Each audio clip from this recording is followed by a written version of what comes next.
Assalamualaikum warahmatullahi wabarakatuh. Perkenalkan, nama saya Rina Marlina. Di sini saya akan membuat tugas video pertemuan terakhir ya mengenai tentang kepemimpinan. Mungkin dalam materi ini pemahaman saya atau mengingat di level pertama itu saya mengingat bahwa kepemimpinan adalah kemampuan mempengaruhi atau mengarahkan atau juga bisa dibilang memotivasi orang lain untuk mencapai tujuan bersama dari pengalaman organisasi, proyek kelompok, dan pembelajaran formal. Saya memahami dasar-dasar kepemimpinan seperti komunikasi, keteladanan, pengambilan keputusan, dan manajemen konflik. Ingatan atas pengalaman ini menurut saya menjadi fondasi yang sangat kuat dalam membangun citra diri sebagai individu yang siap memimpin dan bertanggung jawab buat kedepannya gitu. Lanjut, mungkin ada yang level kedua ya, yaitu saya memahami bahwa kepemimpinan bukan hanya tentang memegang posisi, tetapi tentang bagaimana saya mampu memberikan dampak positif bagi orang lain atau rekan-rekan atau tim kerja. Dan kepemimpinan ini juga mencakup kemampuan memahami kebutuhan tim atau memberi arahan yang jelas, akurat, serta menumbuhkan lingkungan kerja yang aman dan produktif. Dengan pemahaman ini saya membentuk personal branding sebagai pemimpin yang empatik, adaptif, dan mampu mendengarkan dengan baik gitu. Mungkin lanjut ke tahap level ketiga ya, yaitu ada menerapkan. Saya menerapkan dalam sehari-hari maupun kegiatan organisasi. Saya menerapkan prinsip kepemimpinan melalui tindakan nyata. Contohnya mengambil inisiatif ketika tim membutuhkan arahan. Jadi kayak saya itu langsung bergegas gitu kan.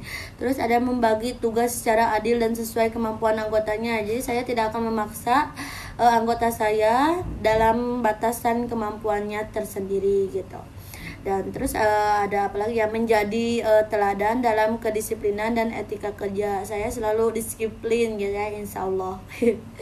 Lanjut, mungkin dalam mendukung anggota tim ketika menghadapi kesulitan. Saya selalu support, selalu mendukung anggota tim, bahkan membantulah intinya mah gitu ya. Tindakan-tindakan ini menegaskan personal branding saya sebagai kepemimpinan yang bertanggung jawab dan dapat dipercaya sama rekan-rekan tim saya pribadi gitu.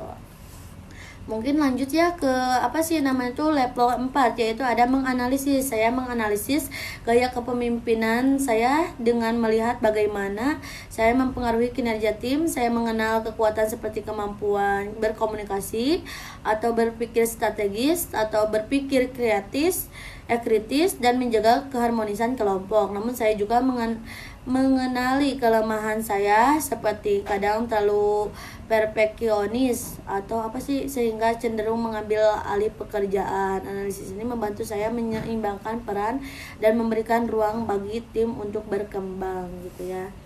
Langsung ke level 5, yaitu mengevaluasi. Saya mengevaluasi efektivitas gaya kepemimpinan saya dengan memperhatikan umpan balik dari rekan, mentor, atau anggota kelompok saya. Mungkin saya juga menilai gitu ya, saya sudah mampu menciptakan kolaborasi yang sehat, yang positif, yang baik. Apakah keputusan saya sudah tepat, dan apakah saya mampu memotivasi tim secara konsisten. Evaluasi ini juga membuat saya lebih sadar untuk memperkuat kualitas kepemimpinan seperti keterampilan delegasi dan kemampuan berpikir kritis saya pribadi. Dan terakhir mungkin saya akan menjelaskan tentang mencipta ya. Pada tahap ini saya menciptakan identitas personal branding sebagai pemimpin yang baik, yang visioner, suportif, dan berorientasi pada pengembangan tim.